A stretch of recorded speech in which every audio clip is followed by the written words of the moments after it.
이번에는 비동기 처리에 대해서 알아보도록 하겠습니다. 인터랙션이 있는 페이지를 만들기 위해 비동기가 반드시 필요한 것은 아니지만 비동기 처리에 대한 이해와 활용 능력은 구현 능력과 사용자 경험을 크게 향상시킬 수 있습니다. 그리고 실무에서 많이 사용되기 때문에 한 번씩 경험해 보시는 것을 추천드리고, 비동기 처리를 통해 받아온 데이터를 정적인 페이지에 동적인 데이터로 추가해 보면서 실습을 해보도록 하겠습니다. 우선 동기와 비동기의 차이에 대해서 알아볼 텐데요. 동기는 말 그대로 이전 작업이 끝나지 않았으면 다음 작업이 시작될 수 없는 경우인데요. 간단하게 말해서 컨베이어 벨트 같은 상태라고 보시면 되겠습니다. 이전 작업자가 공장에서 작업을 하고 있을 때 다음 작업이 실행될 수 없는 원리와 같은 것이죠. 반면 비동기는 여러 작업을 동시에 처리할 수 있는 방식입니다. 현재 진행 중인 작업이 끝나지 않아도 다음 작업을 시작할 수 있습니다. 만약에 컨베이어 벨트가 여러 개가 있고 작업자들이 여러 명이 있어서 각 작업들을 동시에 시작을 하고 끝낼 수 있다고 하면 각 작업들을 동시에 여러 가지로 진행할 수 있을 것입니다. 서버에서 데이터를 가져오거나 큰 파일을 업로드하거나 복잡한 계산을 수행할 때 비동기 처리를 사용합니다. 이를 통해 사용자는 오래 걸리는 작업이 진행되는 동안에도 다른 기능들을 사용할 수 있게 됩니다.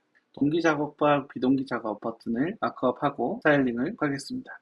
이런 화면이 만들어졌을 텐데요. 우선 돔 콘텐트 로디드로 돔이 로드되었을 때 리절트 클래스 선택자 요소를 선택해 결과값을 보여줄 요소를 변수에 담아두고 동기, 비동기 함수의 인수로 각각 전달합니다. JS Sync라는 클래스 선택자를 클릭했을 때는 인너 텍스트로 동기 시작을 나타내주고 setTimeout에 의해서 sync 펑션을 1초 뒤에 실행하도록 합니다. 이 sync 펑션 함수를 찾아가 보면 간단하게 현재 시간 기준으로 getTime해서 start time과 1초 차이 뒤에 inner HTML로 동기 끝이라는 텍스트를 노출시켜줍니다. 만약에 엄청나게 많은 연산을 해야 될 때 동기로 수행을 하게 되면 동기 끝이라는 메시지가 그만큼 기다려야 하기 때문에 비동기를 사용하고 싶어지게 됩니다. 비동기 함수를 호출하는 것을 확인해 보면 비동기 시작이라는 HTML을 노출시키고 그 다음에 promise로 비동기 함수를 만듭니다. 그 내부에서 is true 값이 현재 true이기 때문에 비동기 성공으로 판정을 하고 2초 뒤에 message라는 값으로 비동기 성공이라는 메시지를 노출하게 됩니다. 이 비동기 작업을 하는 중에도 이 setTimeout은 똑같이 실행이 돼서 다른 작업도 같이 1초 뒤에 실행됩니다. 그러므로 비동기 같은 경우는 클릭했을 때 함수가 실행되면 2초 동안 비동기 작업을 수행하겠지만 1초 뒤에 setTimeout도 실행되어서 정상적으로 노출되는 것을 확인할 수 있습니다.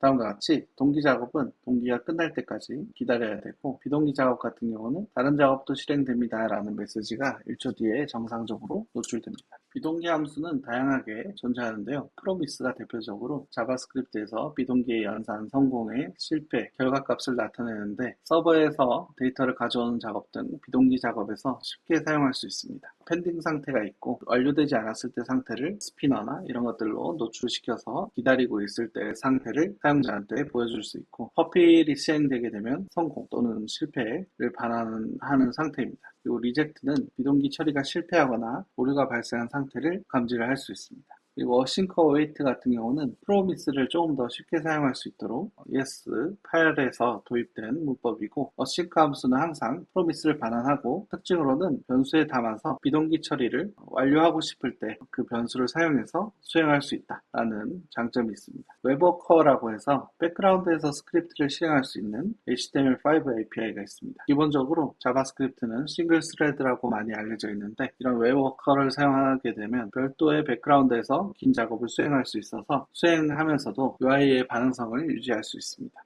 이번에는 패치와 엑시오스라고 해서 자바스크립트에서 HTTP 요청을 보내기 위해서 사용되는 통신 관련 메서드 및 라이브러리를 알아보도록 하겠습니다. 패치 같은 경우는 브라우저에서 기본적으로 지원하고, 엑시오스는 자바스크립트 라이브러리를 설치해서 사용해야 합니다. 또한 패치는 응답을 받고 제이슨 형태로 반환하기 위해서 제이슨 메서드를 호출해야 하지만, 엑시오스는 자동으로 변환된 상태로 반환이 되고, 패치는 네트워크 오류가 발생했을 때만 프로미스가 리젝트 되는 반면에 엑시오스는 HTTP 상태 코드가 200번대를 벗어나서 404, 500에러와 같은 경우도 리젝트가 됩니다. 다양한 HTTP 상태 코드가 있는데요. 만약에 통신을 했을 때 웹서버가 클라이언트의 요청을 처리하는지를 나타내는 중요한 지표로 활용됩니다. 예를 들어서 404와 같은 요청한 페이지가 노출되지 않았을 때 에러 페이지를 제공하거나 관련 페이지로 리다이렉트 하는 등의 처리를 할 수 있습니다. 200번대 같은 경우는 요청이 성공되어 새로운 리소스가 생성되거나 요청이 성공적이지만 전달할 콘텐츠가 없는 경우에도 모두 성공 판정이 되고, 300번대 같은 경우는 리다이렉션을 표현하는데 요청한 리소스가 새 위치로 영구적으로 이동되었을 때 301, 302, 304 이런 상태 코드가 있습니다. 400번대 같은 경우는 클라이언트 오류를 주로 표현을 하는데, 클라이언트에서 서버로 호출을 했을 때 서버가 요청을 이해할 수 없는 상태라든지 인증이 필요한 페이지를 요청했다든지 요청을 거부한다든지 페이지를 찾을 수 없다든지 이런 상태 코드가 존재합니다. 그리고 웹서버에서 오류가 났을 때는 주로 500번대로 나타나게 되는데, 서버 내부 오류로 요청을 처리할 수 없는 경우, 그리고 게이트웨이나 프록시 역할을 하며 상위 서버로 유효하지 않은 응답을 받았을 때 502, 그리고 게이트웨이 타임아웃 같은 504 이런 상태 코드가 있습니다. 지금부터 패치와 엑시오스를 사용해서 각각 예제들을 작성하고 화면에 노출해보며 HTTP 비동기 통신에 대해서 이해해보도록 합시다. 간단하게 HTML 마크업과 CSS를 작성해 보도록 하겠습니다. 애니메이션 키프레임을 작성했는데요. 스핀 애니메이션을 사용해서 비동기 요청 중에 펜딩 상태일 때 로딩 상태를 노출해 주도록 하겠습니다. 이렇게 화면에 노출되게 됩니다. 그리고 엑시오스라는 라이브러리를 사용하기 위해서 해당 서버에서 엑시오스 라이브러리를 가져와서 설치를 해주고 자바스크립트 파일을 로드해야 된다는 점에 주의하세요. 엑시오스 같은 경우는 라이브러리로 사용을 하고 있기 때문에 window.exos로 안전하게 다시 변수로 할당을 해줍니다. 그리고 돔 콘텐트 로디드가 되면 해당 버튼들을 클릭했을 때 함수들을 호출을 할 텐데요. 패치 같은 경우에는 JSON placeholder라는 API를 호출해 볼 거고, 기본적으로 이런 값을 통신을 통해서 리턴을 해주게 됩니다. 먼저 setLoader라는 함수를 사용합니다. setLoader 같은 경우는 아까 만들었던 로딩 상태를 나타내주는 스피너라는 클래스를 부여한 div 태그를 생성해서 만약에 보여야 한다고 true 값을 넘기게 되면 현재 스피너가 있는지 검증을 하고, 스피너가 없다면 append child로 스피너를 삽입해줍니다. 그렇지 않고 isShow 값이 false라면 스피너를 제거해줍니다. 이 물음표는 옵셔널 체이닝이라는 연산자인데요. 물음표 연산자라고도 하고, 스피너가 없을 경우가 있잖아요. 스피너가 실제로 없는데 펄스로 들어왔을 때는 있을 때만 리무브 메서드를 실행하라는 안전장치라고 생각해 주시면 되겠습니다. 따라서 패치 API가 호출됐을 때 셀로더로 로딩 스피너가 나타나게 되고, 비동기 통신을 통해서 받아온 데이터의 값을 리스폰스 JSON 메서드를 호출해서 JSON 값으로 다시 리턴을 하고, 로딩 상태를 노출하던 것을 삭제를 하고 렌더 HTML을 통해서 화면에 노출합니다. 만약에 에러가 났을 때는 패치 에러라는 콘솔 에러 메시지를 띄워주게 됩니다. 엑시오스도 마찬가지로 셀로더를 똑같이 하고 똑같이 포스트를 호출을 하고, 여기서 좀 다른 점은 리스폰스 JSON이라는 단계가 하나 삭제가 됐습니다. 그런 다음에 똑같이 수행을 하면 되겠습니다. 결과를 살펴보면 패치를 클릭하게 되면 이렇게 받아온 데이터를 확인할 수 있고, 네트워크 탭에서도 받아온 내용에 대해서 미리 보기나 응답에 대해서 확인해 볼 수 있습니다.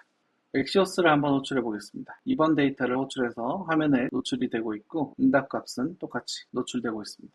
이번 장에서는 자바스크립트를 활용한 인터랙티브 웹 구현의 기초를 다루었습니다. 돔 조작, 이벤트 처리, 비동기 프로그래밍 등 핵심 개념들을 실습을 통해 학습했습니다. 돔 API를 통한 요소 선택, 생성, 수정 방법을 익혔고, 다양한 이벤트 처리 기법도 배웠습니다. 특히 마우스, 키보드 스크롤 이벤트를 활용한 실용적인 예제들을 통해 실전 감각을 키웠습니다. 함수의 개념과 활용법을 통해 코드의 재사용성과 가독성을 높이는 방법도 학습했으며, 비동기 프로그래밍의 개념과 패치, 엑시오스를 이용한 HTTP 통신 방법도 익혔습니다. 이러한 기술들을 바탕으로 6장부터는 예제들을 학습하면서 실습을 진행해 보도록 하겠습니다.